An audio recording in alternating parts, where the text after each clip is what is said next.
हिंदू पौराणिक कथाओं में सुदर्शन चक्र प्रमुखतः भगवान विष्णु के साथ जुड़ा हुआ है, जिन्हें ब्रह्मांड के संरक्षक और संभालक के रूप में जाना जाता है। हालांकि एक कम जानी जानकारी वाली कथा में सुदर्शन चक्र को भगवान शिव के दिव्य स्वरूप के साथ जोड़ा गया है, जो हिंदू त्रिमूर्ति में विध्वंसक और परिवर्तक होते हैं। यह कथा देवताओं और राक्षसों की महाकाव्यिक चरित्रों के बीच के जटिल संघर्ष का प्रतिबिंब है, जो न्याय के अधिकारिता को अधर्म के ऊपर विजय की जीत का प्रदर्शन करता है। इस कथा के मध्य रूप में है शूर्पणखा की भयंकर राक्षसी को जालंधर कहा जाता है, जिसकी मूल उत्पत्ति भगवान शिव के तृतीय नेत्र के तेज से व्याप्त होती है। शिव के क्रोध की गहराई से जन्मी शूर्पणखा एक बेहद भयानक बल और शक्ति के साथ सम्मानित हो गई। उसकी अप्रतिम ताकत को और भी अधिक शक्तिशाली बनाने के लिए उसे लॉर्ड ब्रह्मा द्वारा एक वरदान दिया गया, जिससे उसे अन्य किसी भी प्रमुख विरोधी के विपरीत बना दिया गया। इस प्रकार जालंधर उभरकर सामने आया तथा देवताओं को भीषण संकट में डालते हुए अपनी अप्रतिम ताकत और बल का परिचय दिया। जालंधर के तानाशाही का विस्तार होते हुए देवताओं ने खुद को उसके अथाह प्रहारों के सामने अग्रिम किया। अपनी सार्वभौमिक शक्ति और दिव्य प्रतिभा के बावजूद उन्हें उसकी संघात्मक प्रकृति या उसकी मानवता के प्रति तोड़ने का कोई उपाय नहीं मिला। यहां तक कि भगवान विष्णु, ब्रह्मांड के अनुकूल क्रम का रक्षक, उस अपार बाधा को पार करने के लिए भी कठिनाई में पड़ गए। इस गंभीर परिस्थिति में देवताएं भगवान शिव की ओर उनकी सहायता के लिए मुड़ती हैं, जो असंदिग्ध प्रकार से अपने अद्वितीय स्वभाव के रूप में व्यावहारिक होते हैं। जालंधर के अत्यंत संकटपूर्ण शासन की धारा को पहचानते हुए शिव सहमति देते हैं कि हालात में हस्तक्षेप करें, हालांकि उनके रहस्यमय स्वरूप के अनुरूप तरीके में। अपने ध्यानावस्था के गहराई से शिव सुदर्शन चक्र को प्रकट करते हैं, एक दिव्य शस्त्र जिसका अतुलनीय प्रभाव और दिव्य कार्यक्षमता से जाना जाता है।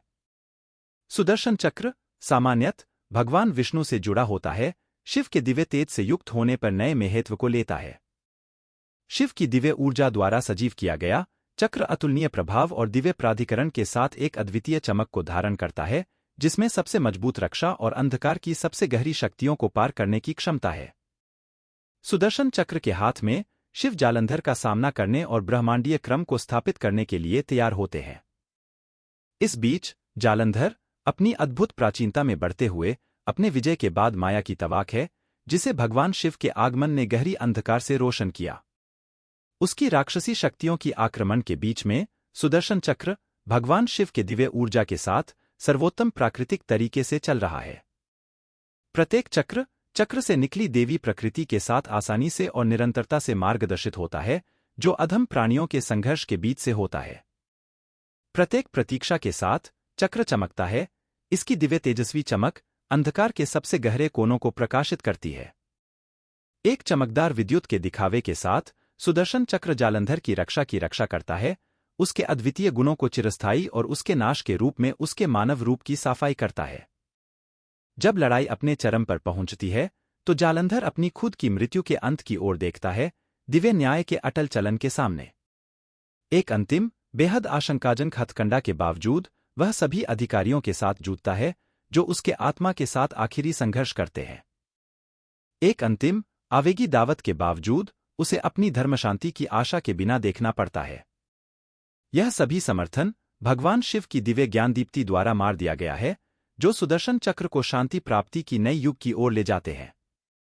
युद्ध के बाद भगवान शिव, जिनके आध्यात्मिक ज्ञान ने सुदर्शन चक्र को जीत प्राप्त किया, अपने ध्यानावस्था में लौटते हैं, उनकी दिव्य उपस्थिति को सभी उन्नति के लिए आशा और प्रेरणा के रूप में उपयोग करते हुए सुदर्शन चक्र अपनी पवित्र दायरे की नगरी को पूरा करके भगवान विष्णु के दिव्य आयुध में वापस जाता है, न्याय की दृढ़ शक्ति और दिव्य अधिकार के अविचल श्रेष्ठता का प्रमाण। और इस प्रकार भगवान शिव के संदर्भ में सुदर्शन चक्र की कथा एक निरंतर यादगार साक्षात्कार के रूप में स्थायित है, अच्छाई और अंधकार की अनंत संघर्ष की घोषणा करते हुए और दिव्य की श्रेष्ठता के अंतिम साक्षात्कार की जीत के साथ।